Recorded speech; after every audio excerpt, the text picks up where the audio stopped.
Hoy vamos a hablar de la Sagrada Comunión y pues como en todos los demás videos vamos a empezar con una oración.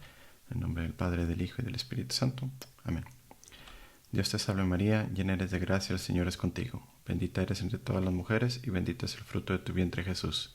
Santa María, Madre de Dios, ruega por nosotros los pecadores, ahora y en la hora de nuestra muerte. Amén. Espíritu Santo, fuente de luz, ilumínanos. En el nombre del Padre, del Hijo y del Espíritu Santo. Amén. Bueno, entonces el video anterior estábamos hablando sobre la misa y pues toda esta serie es acerca de la Eucaristía, ¿verdad? Entonces hay que recordar que la misa y el sacramento de la Eucaristía están íntimamente ligados, pero no son la misma cosa. Por ejemplo, alguien puede recibir la Sagrada Comunión sin necesidad de asistir a misa, ¿verdad? Por ejemplo, un enfermo, cuando le van y le llevan la comunión. Y menciono esto porque a veces nos confundimos, ¿no? Porque si le decimos a la misa la celebración eucarística, o a veces se le dice nada más la Eucaristía, pero no es lo mismo el sacramento de la Eucaristía que la misa como tal. Entonces recordemos que la misa, principalmente, ¿qué es? Es una oración de alabanza, que ya lo había mencionado antes, pero se los recuerdo que pues la mejor oración, la más perfecta oración que podemos hacer es asistir a misa, es estar unidos en el sacrificio de la misa. Porque tiene un valor infinito, pues porque ahí se hace presente Cristo mismo. Y pues la Eucaristía como tal es Jesús mismo. O sea, la misa es una oración de alabanza y la Eucaristía como tal es Jesús mismo. Y Él es el que se ofrece, ¿verdad? Ofrece su cuerpo, que es el que se vuelve nuestro alimento. Ahora, hay muchas personas que, pues, cuando le dices, dime los 7 sacramentos, a veces les dicen nada más la primera comunión, ¿verdad? Y ciertamente, pues, la primera vez que vas a recibir el sacramento de la Eucaristía, pues es tu primera comunión. Pero esta primera comunión, que tal vez es el caso para algunos de ustedes que están viendo esto, es sencillamente el sacramento cuando te preparas para la primera comunión, es la preparación para ese primer encuentro que vas a tener con Cristo de una manera sacramental. Y pues es también tener conciencia de a quién vas a recibir. De hecho, nos dice la ley de la Iglesia en el Código de Derecho Canónico número 913. Para que pueda administrarse la Santísima Eucaristía a los niños, se requiere que tengan suficiente conocimiento y hayan recibido una preparación cuidadosa, de manera que entiendan el misterio de Cristo en la medida de su capacidad y puedan recibir el cuerpo del Señor con fe y devoción. Y eso es muy importante, ¿verdad? Aunque ya sé que muchos de los que están viendo conmigo pues no son niños en realidad, pero sigue siendo importante esto que menciona el catecismo porque normalmente, por lo menos aquí bajo la ley en la que estamos, la comunión no se le administra a los niños. ¿Por qué? Porque cuando obviamente en casos normales, ¿verdad? Lo que se busca es que el niño tenga esa preparación o en su caso ya el adulto, que tengan esta preparación cuidadosa, que es lo que estamos haciendo a través de estos videos, una preparación para que tengan suficiente conocimiento de este misterio de Cristo, ¿verdad? Obviamente dice en la medida de su capacidad, o sea, de un niño no se puede esperar el conocimiento que puede tener ya un adulto y mucho menos el conocimiento que ya tiene alguien ya muy letrado en las cosas, ¿verdad? Un teólogo o algo así, por ejemplo.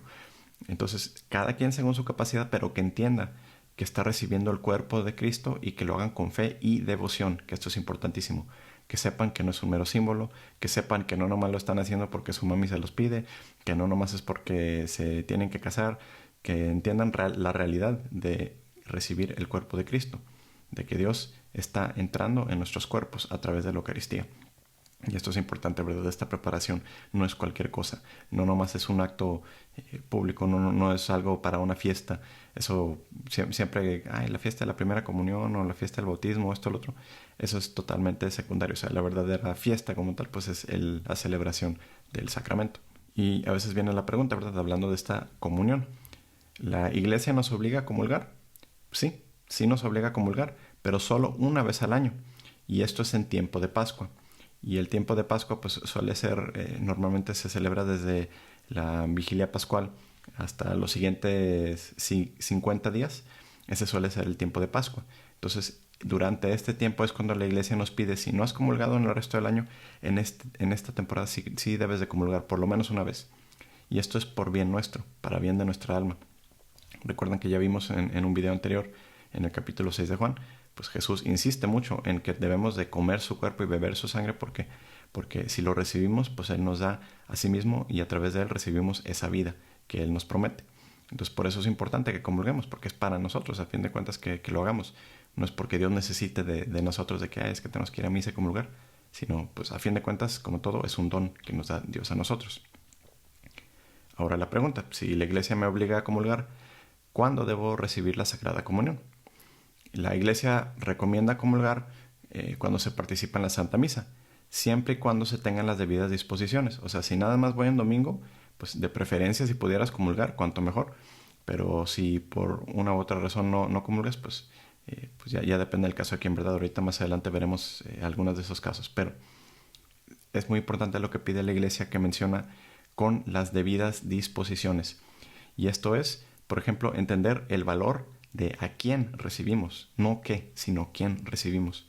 Porque a fin de cuentas ir a misa pues vamos por Jesús, no vamos por el Padre fulano, no vamos por el coro, no vamos porque está bonito el templo, no voy por la homilía, debo de ir porque ahí está Cristo presente. Entonces lo que se pide es entender ese valor y tener esa reverencia de vida para comulgar. O sea, de que nos tengamos claro que nos estamos presentando ante Dios mismo para recibirlo a Él. Y también por esto es importante que no se vuelva una rutina, que no haya tibieza en recibirlo. O sea, que nuestro fervor crezca, ¿verdad? Con recibirlo, y no nomás que sea como que, ay, lo hago porque todo el mundo también se paró, para que no me vean feo, para que no digan algo, o nomás porque pues es algo que siempre hago. Nunca debería ser el caso, nunca debería ser rutina. Por eso la reverencia, que no falte, que no haya esa tibieza. Y lo último que también es muy importante es de vez en cuando se nos pide, y de hecho tradicionalmente se pedía, el ayunar de la Eucaristía sacramental de vez en cuando, pero con el sentido de que precisamente para hacernos caer en cuenta de que tal vez no siempre ya he caído en una rutina. Por ejemplo, los que van a misa a diario, a veces existe ese riesgo de que pues estoy yendo tan seguido que ya no sé si lo estoy recibiendo con tibieza, si nada más lo hago porque sí, si siquiera estoy haciendo eh, acto de ese examen de conciencia, de darme cuenta de si estoy recibiendo a Cristo sin pecado mortal sobre mi alma, o si lo estoy haciendo como pues nada más por seguirlo haciendo, ¿verdad? Como costumbre. Obviamente no estoy diciendo que está mal si recibes diario, ¿verdad? Si vas todos los días a comulgar, que bueno, que estés en ese estado de gracia para poder comulgar frecuentemente. Pero este ayuno de la Eucaristía sacramental es algo para que crezca en nosotros ese deseo, ¿verdad? Porque imagínense que todos los días comieras tu platillo favorito, no sé, pizza, o todos los días comes pastel. Si todos los días comes pastel, pastel, pastel, pastel, eventualmente dejas de ver que es algo especial, ¿verdad? Porque no todos los días todos pueden estar comiendo pastel. Entonces, pues, aunque sea algo bueno, aunque sea algo rico, pues, si todos los días lo tomas, pues es más fácil que llegues a ese punto de que se vuelve una rutina, ¿verdad? De que lo des por hecho. De que, pues sí, obvio, todos los días como pastel. Entonces, a esto se refiere con este ayuno de la Eucaristía. No es algo que vas a estar haciendo cada ratito. Obviamente, si puedes recibir frecuente, hazlo, qué bueno. Pero que de vez en cuando tengamos esa ausencia es para que crezca el deseo en nosotros. De hecho, antiguamente, el Viernes Santo, en la liturgia tradicional, se sentía mucho esta ausencia porque no se comulgaba los viernes. Nadie comulgaba los viernes excepto si estabas seriamente enfermo o moribundo. Y el único que comulgaba era el sacerdote celebrante. O sea, si habían otros sacerdotes con él, ellos no comulgaban, solo el celebrante, el principal. Y esto en Viernes Santo era ¿para qué? Precisamente para sentir esa ausencia. De hecho, si recuerdan, cuando se celebra el Triduo Pascual, el el Jueves Santo en la noche, ¿qué es lo que se hace? Se vacía el tabernáculo, obviamente se reserva en otra parte la Sagrada Eucaristía. ¿Y eso es para qué? Para darnos cuenta de que pues, en ese momento pues, Jesús se nos va, ¿verdad? Porque Jesús queda preso. Entonces estamos separados de Él. Y entonces este símbolo tradicional del Viernes Santo, de que nadie comulgaba en ese día, porque aparte recuerden que el Viernes Santo no se celebra la liturgia como tal, no existe el sacrificio el Viernes Santo, no se hace el sacrificio de la misa. ¿Es para qué? Para tener esa ausencia. ¿Y para qué es la ausencia? Para que crezca ese deseo. O sea, imagínense que, por ejemplo, volviendo a hablar del pastel, hace meses y meses que no comes tu pastel favorito, ¿no? Por decir, un tres leches, que se me antoja. dices, hace tanto que no lo como porque pues ya lo ves como antojo, ¿verdad? Y también hasta con deseo, ¿no? De que, ay, qué rico sería volver a comer eso que tanto me gusta. Pues también en ese sentido humano, ¿verdad? El ayunar de la Eucaristía sacramental. Ahorita hablamos de la diferencia entre eso, de recibirlo sacramental y espiritualmente, pero si ayuno de la Eucaristía sacramental de vez en cuando, pues es para que crezca en mí ese deseo, ¿verdad? Lo mismo el ayuno eucarístico también tiene ese sentido de tener esa hambre física para que nos recuerde de esa hambre espiritual que debemos de tener de recibir a Cristo, ¿verdad? No es lo mismo comer algo teniendo la panza ya llena o teniendo hambre. Entonces, como decían muchos santos a lo largo de los siglos, hay que intentar que cada vez que comulguemos, que sea con más devoción y más amor que la vez anterior. Y por eso mencionaba que si lo haces diariamente, pues tenemos ese pedido, ¿no? De que esa encomienda de que pues tiene que crecer nuestra devoción cada vez que comulguemos y no cada vez menos. No estoy hablando de sentimientos, de que ay, cada vez que comulgo siento bonito, porque no necesariamente sentir bonito es algo que sigue de comulgar, porque a veces, de hecho, Dios nos quita esos sentimientos, esos gozos eh, espirituales o hasta físicos, así de sentir gozo. ¿Para qué? Para que nos demos cuenta de que lo buscamos a Él y no lo buscamos porque nos hace sentir bien o porque siento bonito cuando voy a misa o porque siento bonito cuando comulgo o es que antes cada vez lloraba cuando comulgaba y ahora ya no.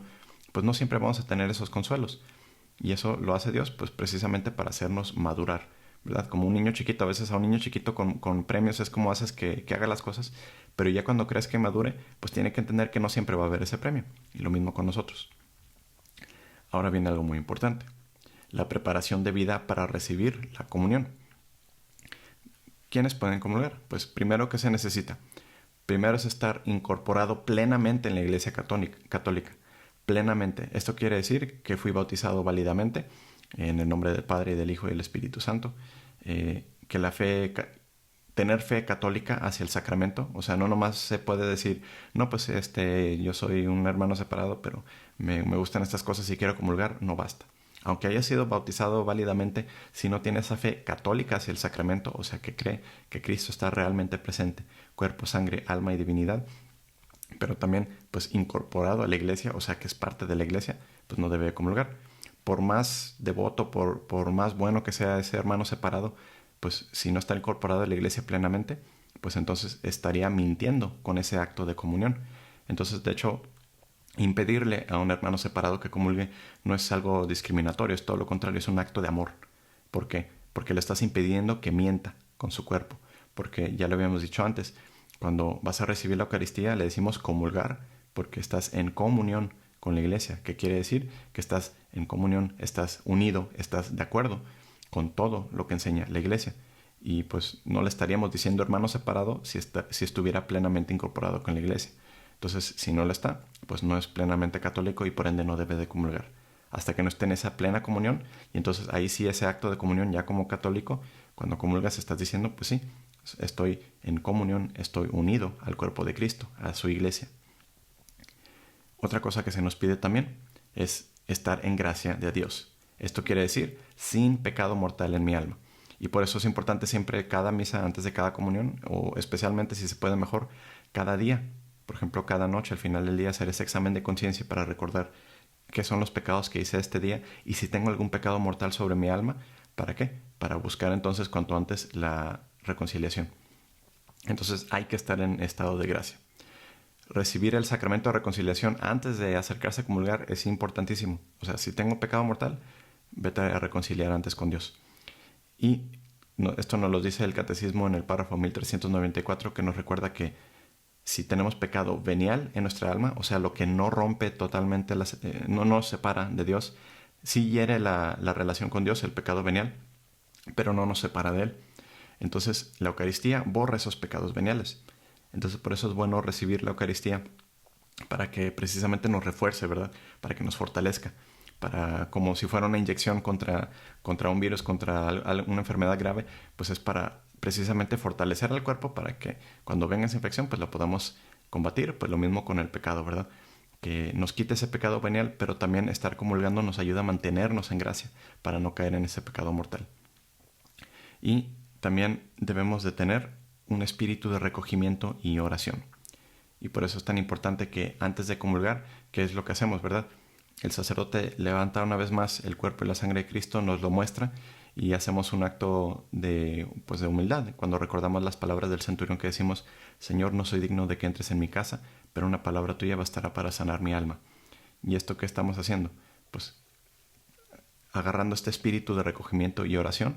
¿Para qué? Para recordarnos que cada vez que vamos a comulgar, en realidad no somos dignos. Nadie es digno, nadie se ganó, nadie se merece estar enfrente de Cristo y recibirlo. Nadie se lo merece porque todos somos pecadores. Entonces ese espíritu de recogimiento y oración pues es importante, ¿verdad? Para que tengamos esa pausa antes de comulgar y no nomás irnos como en piloto automático y decir a quién estoy recibiendo y cómo lo estoy recibiendo en mi alma. ¿Cómo está mi alma? ¿Está lista, está preparada para él? ¿O tengo que hacer algo antes de ayudarlo a entrar? Otra cosa para recibirlo debidamente pues es ese ayuno eucarístico que mencionaba. Ahora el ayuno eucarístico pues ha sido relajado bastante, entonces es bastante fácil guardarlo, que es nada más estar sin haber recibido alimento alguno una hora antes de comulgar. O sea, si la comunión, si a las 12:40 están comulgando, entonces a las 11:40 ya debí de haber dejado de haber comido cualquier cosa, ¿verdad? Esto incluye café, esto incluye jugos, incluye cualquier cosa que no sea agua pura. Eso rompe el ayuno. Cualquier cosa que no sea agua pura rompe el ayuno. Cualquier alimento, por más mínimo que sea, rompe el ayuno. Pero también les recuerdo, ¿verdad? Que siempre existen, pues obviamente la iglesia no va a pedir lo que es imposible. Si una persona por razones de salud, por alguna enfermedad, por ejemplo, un diabético o alguna persona que pues tiene esa necesidad de comer, tal vez es la única misa a la que puede asistir, pero necesita comer por razones de salud, o sea, por alguna razón grave, más bien. Si por una razón grave esa persona tiene que comer antes de comulgar, no está rompiendo el ayuno eucarístico. También, por ejemplo, recibir medicinas. Si te tuviste que tomar una pastilla justo antes de la misa porque pues es tu hora, tampoco estás rompiendo el ayuno eucarístico porque es algo necesario. Pero, por ejemplo, si acabas de desayunar y vas a misa, pero pues no hay una razón grave por la que tuviste que comer, o sea, simplemente pues tuviste que desayunar, pues entonces no comulgues.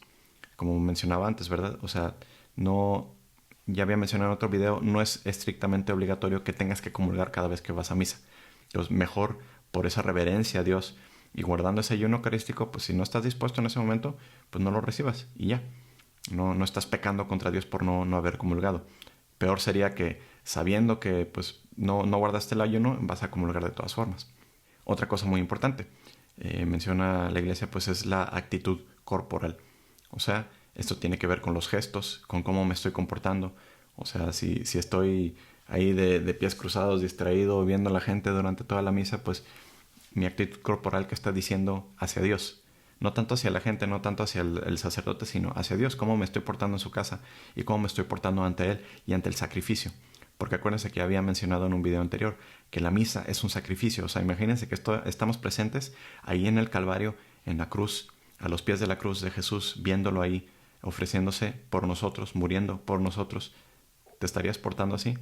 ¿Estarías todo distraído y portándote como si estuvieras en cualquier otro lugar?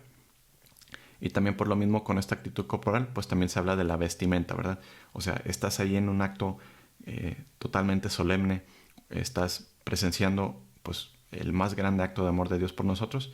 Y si yo ando, por poner un ejemplo, ando de chanclas, con shorts, o sea, con las pijamas con las que me levanté, no me molesté en arreglarme para estar presente ante Dios, pues eso que dice de mí, eso que dice de cómo lo respeto. Porque esa actitud corporal, muchas veces la gente dice, ay, pero a Dios qué le importa lo que me pongo. Pues no, nada, o sea, naciste desnudo, ¿verdad? Pero esa actitud corporal no nomás es para los demás, sino también es para nosotros. Porque imagínense, es muy diferente de si vas a un lugar y te vistes así como que muy de flojera, a que si sabes que te tienes que arreglar y ponerte todo guapo, todo bonita, si te vistes bien y te arreglas bien para ese evento, pues sabes que no estás yendo a cualquier cosa, ¿verdad? O sea, todo ese tiempo que me tomó prepararme, pues es porque a lo que voy es importante. Y muchas veces olvidamos de eso, ¿verdad? A veces queremos volver esa fe en algo meramente mental, algo meramente espiritual, y olvidamos también que pues, somos cuerpo y alma, somos las dos cosas, y volveremos a ser cuerpo y alma después de la resurrección. Entonces, eso corporal nos afecta mucho. Entonces hay que cuidar esos gestos, hay que cuidar esa vestimenta, cómo me estoy presentando ante Dios. Y esto, pues a fin de cuentas, es por esa señal de respeto a Cristo. Y de hecho, en el Vaticano, en muchos templos a las entradas, pues tienen un letrerito donde te dice no puedes andar mostrando o vestido de ciertas formas. Y lo hacen, ¿por qué? Pues como una señal mínima de respeto a Dios y al lugar en el que estás presente, ¿verdad? En ese santuario donde se lleva a cabo el sacrificio de Cristo en la cruz. Y por último, la Iglesia nos pide estar debidamente dispuestos. En el primer libro de Corintios capítulo 11, versículo 27 a 30, que dice: Por tanto, quien coma el pan o beba la copa del Señor indignamente, será reo del cuerpo y de la sangre del Señor. Examínese, pues, cada cual, y coma así el pan y beba de la copa. Pues quien come y bebe sin discernir el cuerpo, come y bebe su propio castigo.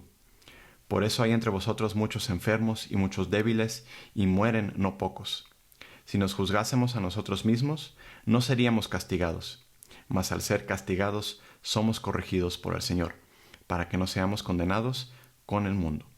Esto es muy importante porque para recordar que cuando vamos a recibir la Eucaristía, cuando vamos a comulgar, por eso decimos Señor, no soy digno, pero aquí cuando San Pablo menciona no comulgar indignamente, y aquí cuando habla de indignamente, pues está hablando obviamente de tener ese pecado mortal sobre tu alma. Si tienes pecado mortal sobre tu alma, no te presentes, porque dice San Pablo, vas a ser reo del cuerpo y la sangre del Señor. O sea, pues te estás haciendo culpable de su muerte y estás comiendo y bebiendo, dice San Pablo, tu propia condenación, tu propio castigo. Entonces por eso tenemos que discernir a quién estamos recibiendo. No es cualquier cosa, no es algo que debería ser fácil, de nomás me paro y voy y comulgo y me regreso y me siento, sino tiene que ser algo importante. Y también dejé esta última parte que menciona al final, de que inclusive algunos han muerto por comulgar indignamente. O sea, fíjense la seriedad.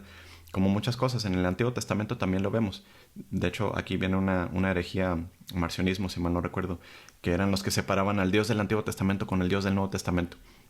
Pero Dios es el mismo siempre. No existe un Dios del Antiguo y un Dios del Nuevo Testamento. Dios es Dios. Y hay muchas personas que, pues, y obviamente estas son muchas, en general yo diría, la gente que nunca ha leído la Biblia es la gente que piensa así de Dios. Porque si lees el Antiguo Testamento, piensan que tienen la idea porque les contaron que Dios era un Dios castigador y que el Dios del amor es el Dios del Nuevo. Pero si lees el Antiguo Testamento vas a ver cuántas veces, y de hecho si te vas a leer el Antiguo Testamento, pues ponte a subrayarlo cada vez que veas sobre el amor de Dios y vas a ver cuántas veces se menciona el amor de Dios en el Antiguo Testamento. Entonces esto es importante para recordar que cuando hablamos de castigos de Dios, pues sí, Dios castigaba y Dios sigue corrigiendo a muchos. Pero así como niños chiquitos, ¿verdad? Cuando empezaba muchas veces por ejemplo, con el pueblo de Israel, al inicio tenía que ser más severo Dios, tenía que castigar más. ¿Para qué? Para que entendieran el punto, para que entendieran la seriedad de las cosas. Y poco a poco se fue relajando, fue aflojando las cosas. Porque obviamente en los tiempos de Jesús, pues había muchísimo pecado. Y pues no, la gente no se estaba muriendo por haber pecado, ¿verdad? Pero también en el Nuevo Testamento, cuando vuelve a empezar, cuando Dios más bien empieza con esto nuevo que es la Eucaristía, entonces, ¿qué es lo que pasa al principio? Pues también Dios nos trata con cierta severidad. ¿Para qué? Para que entendamos la seriedad de lo que estamos haciendo. Y por eso dice San Pablo, algunos se enfermaron, algunos estaban débiles, inclusive algunos murieron por comulgar en estado de pecado mortal. O sea, así de seria es la cosa, morían por comulgar en estado de pecado mortal. Ahora ya no mueren los que comulgan en estado de pecado mortal, pero vuelvo a lo mismo, porque al principio Dios nos trataba con severidad para que entendiéramos el punto y ahora nos está tratando como adultos, como gente ya madura, y ahora ya deberíamos de saber. Pero por eso es todavía más grave ahora, que no estamos viendo que la gente se enferme o que se muera por comulgar en pecado mortal. Pues dice San Pablo, estás comiendo y bebiendo tu propia condenación. O sea, ya es algo serio. Y no nomás porque no ves una consecuencia inmediata, no significa que no lo sea. Y por eso menciona al final San Pablo, dice, si el Señor nos castiga, es para corregirnos y que no nos condenemos. Sí, Dios castiga a veces, pero es para corregir, no es castigo nomás por castigar, es para que nos demos cuenta que tenemos que corregir nuestro camino. Ahora otro punto. Hace rato que mencionaba de, pues tal vez a veces dice, sabes que hoy no estaba debidamente dispuesto, pues no voy a comulgar. Entonces hay gente que pregunta, ¿para qué voy a misa entonces si no comulgo? Y era lo que mencionaba antes, ¿verdad? Recordar esta diferencia entre la Eucaristía y la misa. Porque ir a misa es mucho más que para nomás recibir la comunión. ¿Vamos a misa para qué? Para adorar a Dios como Creador y Salvador nuestro. Y ofrecemos el sacrificio de Cristo en la cruz y su presencia nos da abundantes frutos. O sea, nomás estar en misa, aunque no comulgue, nos da muchos frutos. Nos vale de mucho. Ya lo había mencionado antes. Una sola misa tiene un valor infinito y vale más que 1.000.000 de rosarios, que 1.000.000 de novenas, lo que sea. Cualquier devoción se queda corta con una sola misa. Recordemos que la comunión es un don, es un regalo, no es un derecho absoluto. De hecho, nos lo dice el Código de Derecho Canónico. Les recuerdo que esta es la ley de la Iglesia. En el párrafo 915 dice: no deben ser admitidos a la Sagrada Comunión los excomulgados y los que obstinadamente persistan en un manifiesto pecado grave. Y esto es muy, muy importante, ¿verdad? Cuando uno es excomulgado no significa que te están condenando, pero sí significa que tu alma está algo hiciste, que tu alma está en peligro y estás separado de la iglesia en cierto sentido, para que, pues así en ese sentido comunitario, así como estás separado de la iglesia en este momento cuando estás excomulgado, que recuerdas que espiritualmente ya estabas separado por tu pecado mortal, estás separado de Dios. Una persona excomulgada no necesariamente significa que se condene y se va al infierno. La razón de una excomunión es precisamente para que le caiga el 20 a esa persona, se dé cuenta de esa separación, para que se convierta, se arrepienta y se vuelva a Dios. O sea, la excomunión en realidad se supone que es una medida medicinal, si lo quieren ver así, porque el punto es, date cuenta del mal que estás viviendo y vuelve al bien, o sea, regresa a la iglesia, vuelves a ser parte del cuerpo de Cristo. Pero también se fijan que menciona los que obstinadamente persistan en un manifiesto pecado grave. No deben de comulgar a estas personas. ¿Y esto qué es? Esto se ve, pues hay muchas personas que todavía se dicen católicas que son gente política o gente pública que está apoyando cosas que son contrarias a la ley de Dios, al amor de Dios. Por ejemplo, una persona pública, una celebridad, un presidente, un senador, alguien de gobierno, por ejemplo, también alguien que vote en pro del aborto, alguien que esté en pro de la eutanasia. O sea, estas cosas son pecados graves manifiestos, o sea, son cosas públicas, no son cosas de tu vida privada. Porque hay gente que dice, ay, pues, ¿por qué le negaron el sacramento a fulanita, ¿no? A la celebridad fulanita que se presentó y no le quisieron dar la comunión?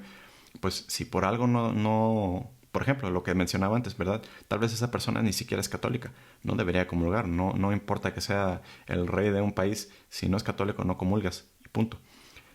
Si es una persona política, por ejemplo, que es conocido que andaba aprobando una ley por la eutanasia o por el aborto, esa persona está en manifiesto pecado grave, es algo público que todo el mundo sabe. Entonces esa persona, mientras persiste en eso, mientras no se arrepienta y no públicamente rechaza eso, no debe comulgar. Porque luego hay gente que dice, ay, pero ¿qué tal si lo hizo privadamente? No, si eres una persona pública, tienes el deber de que así como estás causando escándalo con esa ley que aprobaste, pues también debes de corregirlo. Entonces esto es muy importante, que esas personas públicas que están en ese pecado grave, el obispo o el sacerdote, el que sea que le va a dar la comunión, pues no debería de darle la comunión, precisamente porque está en la ley de la iglesia y para proteger a Cristo. Porque a fin de cuentas, pues eso es un sacrilegio lo que están cometiendo, recibiendo a Cristo de manera indigna. Ahora hablando de formas dignas, ¿cómo vamos a recibir a Cristo? Si ya me voy a presentar a comulgar, ¿qué debería de ser? Porque sobre todo los que van a hacer su primera comunión, pues no están seguros cómo deberían de hacerlo, ¿verdad? Primero les menciono la versión preferente de la iglesia, que siempre ha sido tradicional. De hecho, se veía mucho con el Papa Benedicto cuando celebraba sus misas, que tenía unos reclinatorios. Y esto se ve mucho también en los templos antiguos, que tenían pues un riel de comunión al frente, donde se hincaba uno. Y esa es la forma preferida, ¿no? Que estés de rodillas y que recibas en la lengua. Y pues la forma más fácil de recibir en la lengua, pues dicen, cuando estás hincado, alzas la cabeza, o sea, que esté la cabeza apuntando hacia arriba, saca bien la lengua, aunque tal vez digas, ay, guácala o lo que sea, tú saca bien la lengua, cierra los ojos, y es muy importante que cierres los ojos cuando vas a comulgar, porque muchas veces tenemos ese reflejo de que si vemos que se acerca, nos queremos acercar. Y muchas veces, ¿qué es lo que pasa por andarnos acercando, moviendo?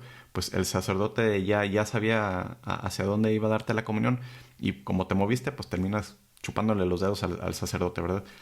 O, o te pegan los dientes o algo, ¿no? Porque te estás moviendo.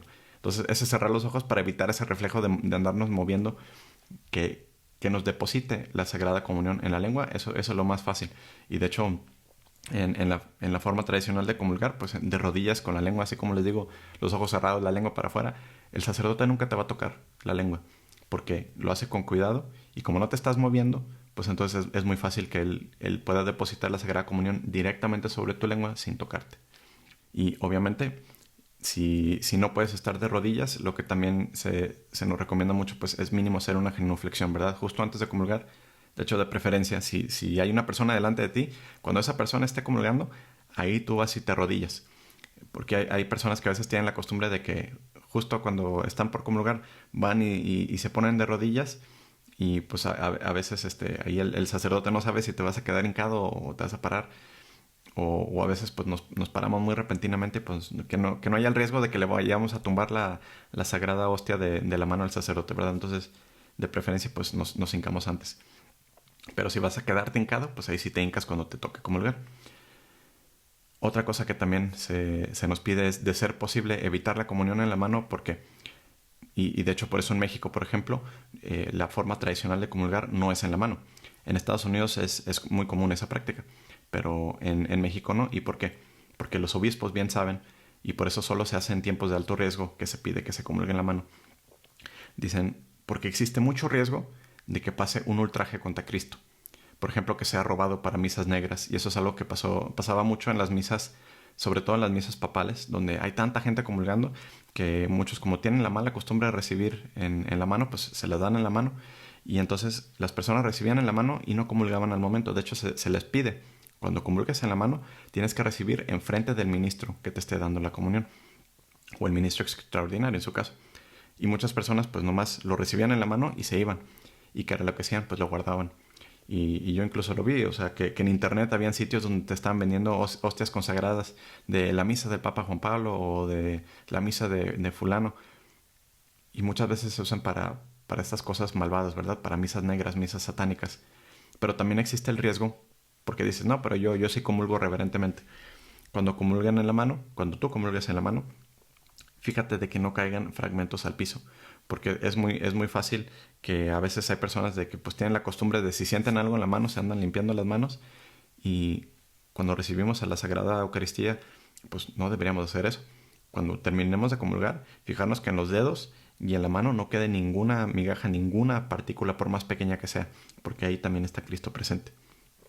Y por eso también se evita dar la preciosísima sangre de Cristo de forma regular, porque es muy fácil que se derramen gotas, que caiga sobre el suelo. De hecho, inclusive yo lo he visto que muchas veces, por lo menos aquí en Guadalajara, es muy común la intinción, que es que pongan la Eucaristía en la sangre de Cristo y te den a comulgar bajo las dos especies. Y es muy común ver que de repente pues se cae alguna gota, ¿verdad? Sobre todo en la patena, que es la que tienen los acólitos. A veces se ven ahí gotas, ¿verdad? De que terminan cayendo ahí. Y pues para eso es la patena, precisamente para que no caiga al piso. Pero existe ese riesgo de que se derrame. Recordemos, no es obligación comulgar. Y ahora hablemos de la comunión sacramental y espiritual. De hecho, esto tampoco yo lo sabía hasta hace poco. Y esto viene del catecismo romano, o el catecismo de Trento, que es el catecismo universal que tenía la Iglesia antes, y esto viene desde hace siglos, hace casi 500 años, el catecismo romano.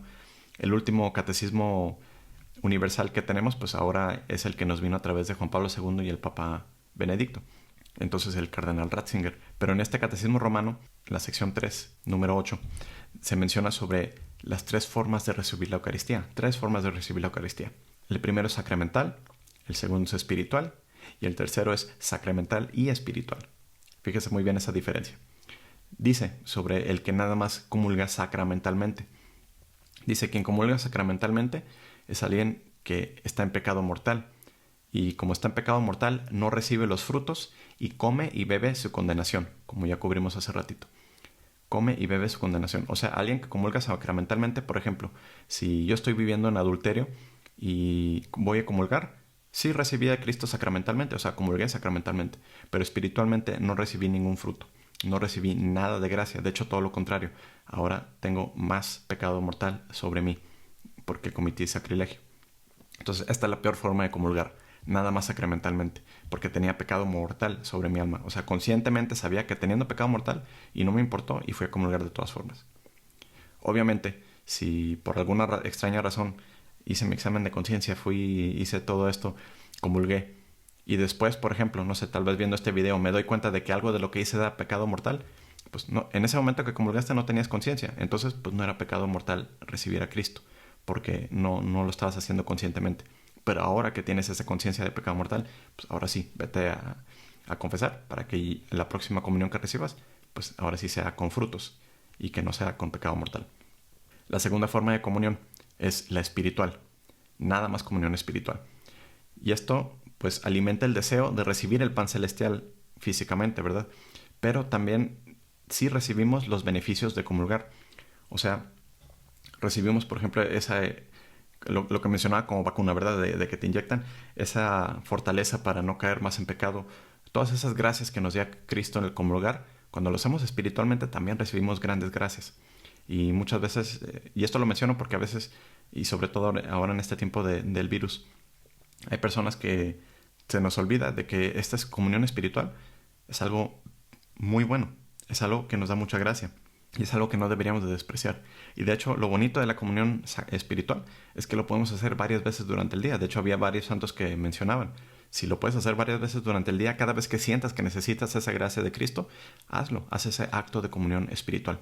Y la tercera forma de comulgar, pues es la comunión sacramental y espiritual. Y obviamente esta es la mejor forma de recibir, ¿verdad? Porque aquí estamos recibiendo todos los frutos. Pero también menciona a los santos que hasta una comunión nada más espiritual a veces nos puede dar más frutos que una comunión sacramental y espiritual tibia. Lo que mencionaba hace rato, ¿verdad? Si estoy comulgando nada más porque sí, porque ya se me hizo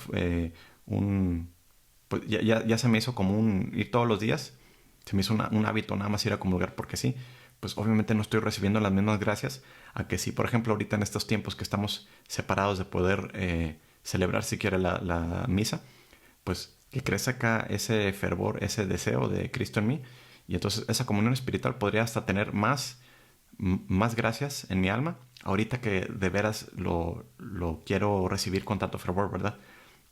Entonces, no estoy diciendo que entonces ya no comulgues sacramentalmente, ¿verdad? Porque esa es la mejor forma de comulgar. Pero lo menciono porque pues ahorita en estos tiempos aprovechemos esas gracias que podemos recibir. No nomás pensemos que es una oración bonita y ya, y que no pasa nada. Sí es importante que comulguemos espiritualmente. Y ese deseo de comulgar espiritualmente, hasta eso es un don de Dios que pone en nosotros. Lo mismo que el quererme ir a confesar, también es un don que Dios pone en nosotros. Y de hecho ahorita en este tiempo que es tan difícil recibir los sacramentos, pues sí es muy difícil que reciba la confesión, porque pues ya no están presentes los sacerdotes como siempre estaban, pues entonces cuánto más importante es evitar el pecado, ¿verdad? Para estas comuniones, siempre, sobre todo cuando vamos a comulgar espiritualmente, es importante que antes de que hagamos el acto de comunión espiritual, que hagamos algún tipo de acto de contrición.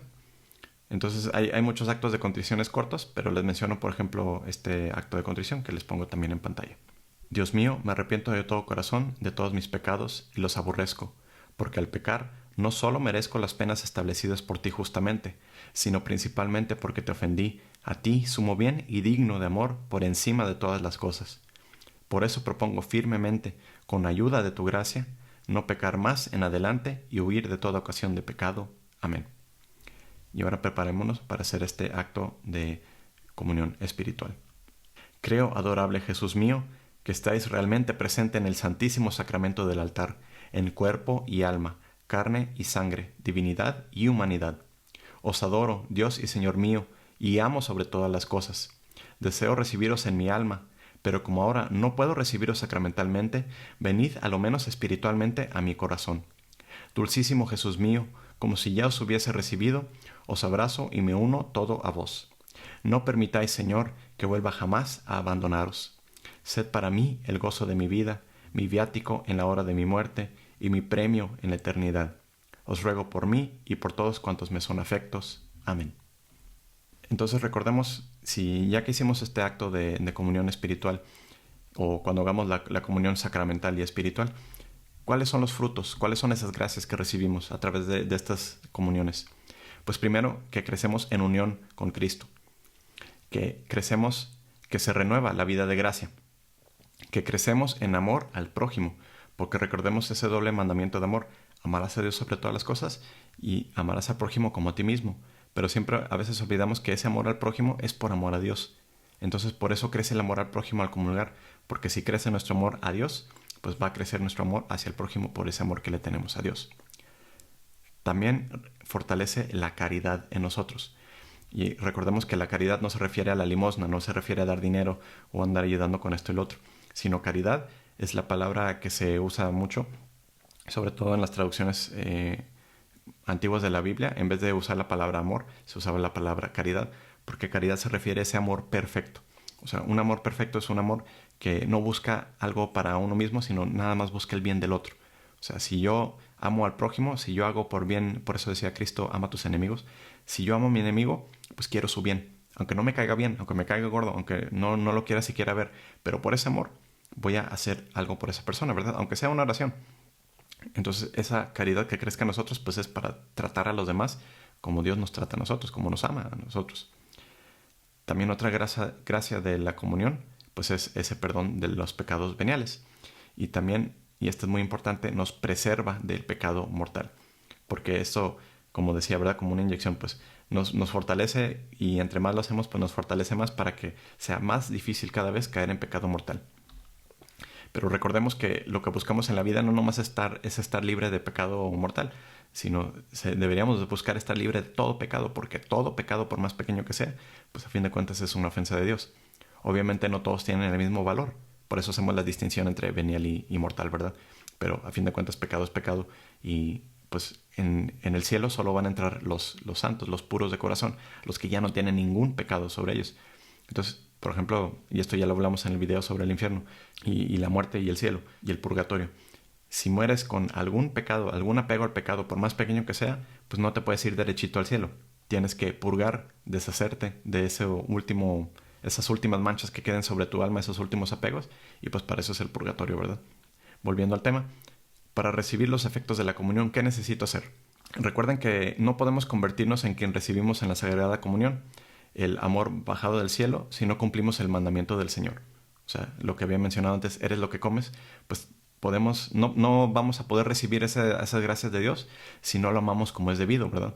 Recordemos de Mateo capítulo 22, versículo 37 al 39, que dice, esas son palabras de Jesús: ama al Señor tu Dios con todo tu corazón, con todo tu ser y con toda tu mente, le respondió Jesús. Este es el primero y el más importante de los mandamientos. El segundo se parece a este: ama a tu prójimo como a ti mismo. Y esto lo menciono porque si no tenemos ese amor a Dios y si no tenemos ese amor al prójimo, pues entonces, ¿qué estamos haciendo comulgando? Otra vez, como mencionaba, pues estaríamos mintiendo de que estamos en comunión con la iglesia, con el cuerpo de Cristo y pues con Cristo mismo, que es la cabeza de la iglesia.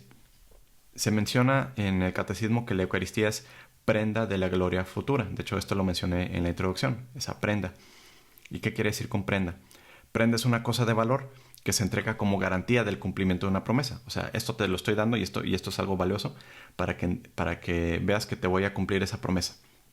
O sea, como por decir, ¿no? Como ese anillo de compromiso, ¿no? Que a fin de cuentas es como esa prueba de que pues sí, yo te amo, pero también pues me estoy comprometiendo ¿a qué? A esta unión a la que nos estamos preparando. O sea, esa promesa que se va a hacer a futuro. Que, por ejemplo, en el caso del casado, pues es el cumplimiento de la promesa que sería pues el matrimonio como tal. Recordemos que la Eucaristía nos colma de toda gracia y de bendición del cielo. Nos fortalece en esta peregrinación aquí en la tierra. De hecho, cuando hacemos peregrinaciones, pues es señal de eso, ¿verdad? De que estamos peregrinos ahorita en la tierra, en nuestro caminar hacia el cielo. Que la Eucaristía nos haga desear la vida eterna, eso es importante, y nos une a Cristo. Decía San Ignacio de Antioquía: en la Eucaristía nosotros partimos un mismo pan que es remedio de inmortalidad, antídoto no para morir, sino para vivir en Cristo para siempre. recordemos la importancia de la Eucaristía, lo hermoso que es, lo importante que es, lo sagrado que es. Por eso la adoramos en las capillas de adoración, cuando hacen adoración ante el Santísimo. Y por último quisiera cerrar con esta secuencia que viene de la solemnidad de Corpus Christi. Recordemos que Corpus Christi es una de estas fiestas de precepto, una de las fiestas que obliga a ir a misa. Y es importantísimo, ¿por qué? Pues precisamente por la importancia que le damos a la Eucaristía, que es ese centro de nuestra fe. Y les leo esta secuencia que es hermosísima. Alaba, alma mía, a tu Salvador. Alaba a tu guía y pastor con himnos y cánticos. Pregona su gloria cuanto puedas, porque Él está sobre toda alabanza, y jamás podrás alabarle lo bastante. El tema especial de nuestros loores es hoy el pan vivo y que da vida, el cual no dudamos fue dado en la mesa de la Sagrada Cena a los 12 apóstoles. Sea pues llena, sea sonora, sea alegre, sea pura la alabanza de nuestra alma, porque celebramos solemnemente el día en que este divino banquete fue instituido. En esta mesa del nuevo Rey, la Pascua nueva de la ley pone fin a la Pascua antigua.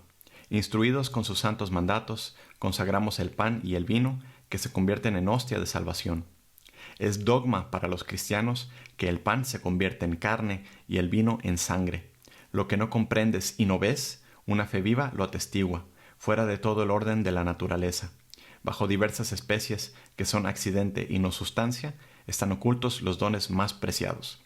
Su carne es alimento y su sangre bebida, mas todo entero está bajo cada especie. Se recibe íntegro sin que se le quebrante ni divida, recíbese todo entero. Recíbelo uno, recibenlo 1000, y aquel le toma tanto como éstos, pues no se consume al ser tomado. Recíbenlo los buenos y los malos, pero con desigual resultado, pues sirve a unos de vida y a otros de condenación y muerte. Es muerte para los malos y vida para los buenos. Mira cómo un mismo alimento produce efectos tan diversos. Cuando se divide el sacramento, no vaciles, sino recuerda que Jesucristo, tan entero, está en cada parte como antes en el todo. Ninguna participación hay en la sustancia, tan solo hay participación de los accidentes, sin que se disminuya ni el estado ni la estatura del que está representado. He aquí el pan de los ángeles, hecho alimento de viandantes. Es verdaderamente el pan de los hijos, que no debe ser echado a los perros. Estuvo ya representado por las figuras de la antigua ley, en la inmolación de Isaac, en el sacrificio del Cordero Pascual y en el maná dado a nuestros padres. Buen pastor, pan verdadero, oh Jesús, apiádate de nosotros, apaciéntanos y protégenos. Haz que veamos los bienes en la tierra de los vivientes, tú que todo lo sabes y puedes, que nos apacientas aquí cuando somos aún mortales. Haznos allí tus comensales, coherederos y compañeros de los santos ciudadanos del cielo. Amén. Aleluya. Y bueno, espero que les haya servido mucho esto y de hecho si se quieren regresar a ver la secuencia se fijarán como mucho de lo que viene aquí es lo que ya hemos estado cubriendo en los videos, ¿verdad? Y solo queda pendiente pues el último video, la quinta parte, donde vamos a hablar sobre abusos litúrgicos respecto a la Eucaristía. Dios los bendiga.